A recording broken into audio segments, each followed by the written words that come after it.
نحمدہ و نصلی علی رسول الکریم۔ بہنوں، بھائیوں، خواتین و حضرات، میڈیا کے دوستوں، ہمارے جو لوکل یہاں پولیٹیشنز اور خاص طور پہ انڈینز میرے بھائی ہیں۔ میں شاید واحد آدمی ہوں جس کی ای میلز کی تعداد ناقابل یقین ہوتی ہے، خاص طور پہ انڈیا سے۔ دیر از نو ادر جرنلسٹ، اور اس کی وجہ ہے کہ میں پاکستان جیسے متعصب ملک میں بیٹھ کے بھی اشوک کو اشوکا دی گریٹ کہنے کا حوصلہ رکھتا ہوں۔ میں حفیظ خان صاحب کے ساتھ میرا روحانی جذباتی اٹس ناٹ پاسبل، کچھ چیزیں زندگی میں آدمی ایکسپلین نہیں کر سکتا۔ یہ جانتے ہیں کہ میں جب پہلی بار ایسٹ پنجاب گیا تو میں وہاں سے مٹی لایا تھا۔ وہ مٹی میں نے اپنی کیاریوں میں ڈالی اور ان میں گلاب اور رات کی رانی اگائی۔ This is how I feel about India and Indians.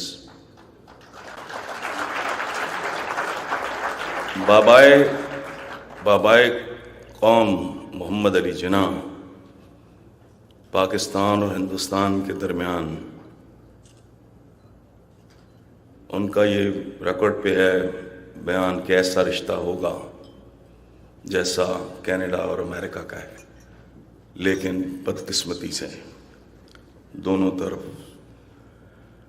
Us level کی، اس قد و قامت کی قیادتیں نہیں آئیں جو ان دو ملکوں کے درمیان وہ رشتہ قائم کر سکتی ہیں جو کہ ہونا چاہیے۔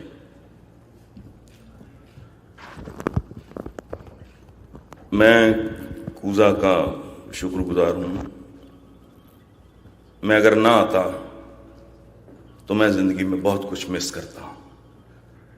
یہ جب لوگوں کی محبت ملتی ہے تو وہ مجھ تک پہنچتے پہنچتے میری طاقت میں تبدیل ہو جاتی ہے۔ وہ پھر طالبان کو کنفرنٹ کرنے کا حوصلہ دیتی ہیں، وہ اسٹیبلشمنٹ کا گریبان پکڑنے کی جرأت دیتی ہے۔ آپ کی محبت مجھ پہ ایسا قرض ہے جسے چکانے کا طریقہ ہی ایک ہے کہ آدمی بالکل سر ہتھیلی پہ رکھ کے حق اور سچ کی جنگ لڑتا رہے۔ اور میں آپ کو یقین دلاتا ہوں کہ زندگی بھر کبھی آپ کو مایوس نہیں کروں گا، کبھی لیٹ ڈاؤن نہیں کروں گا۔ حفیظ خان صاحب نے 3 باتیں کی۔ پہلی تو دوستی کے حوالے سے تو ایک شعر ہے، میرے نزدیک دوستی کی اس سے بہتر ڈیفینیشن ہے، شعر میرا نہیں کسی اور شاعر کا ہے۔ ہاتھوں میں ہاتھ پکڑے ہوئے یوں کھڑے تھے دوست، دریا کو بھی گزرنے کا رستہ نہ مل سکا۔ جہاں تک تعلق ہے مستقبل کا تو دس از ویری سمپل، بہت کوئی لمبا چوڑا سوچ بچار غور و فکر کی ضرورت نہیں۔ مستقبل افراد کا ہو، قوموں کا ہو یا قبیلوں کا، اس کا انحصار ان کی پرفارمنس پہ ہوتا ہے۔ اگر میں ٹھیک پرفارم کر رہا ہوں میرا مستقبل ٹھیک ہوگا۔ یہ جو ہم نے ایک غلط العام ایک ایکسپریشن ہے کہ اللہ خیر کرے گا، اللہ کی تاریخ اٹھا کے دیکھیں، اللہ خیر نہیں کرتا۔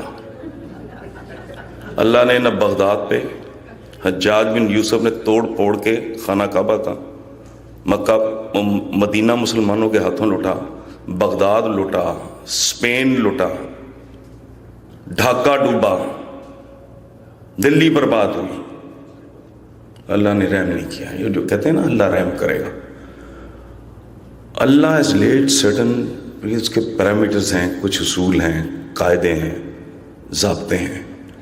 اگر آپ ان کو آبزرو کرو گے تو پھر خیر ہی خیر ہے، وائلیٹ کرو گے تو وہی انجام ہوگا جو پاکستان اور پاکستانیوں کا ہو رہا ہے. اب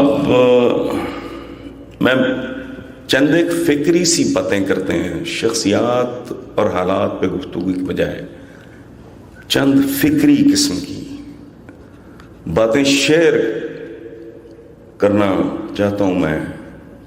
ہمارا ایک تو بہت گھٹیا تعلیمی نظام ہے، کئی قسم کا ہے اور بہت گھٹیا ہے.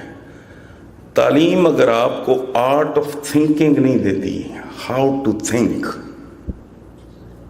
سوچنے کا طریقہ کیسا ہے، تو تباہی مچتی ہے.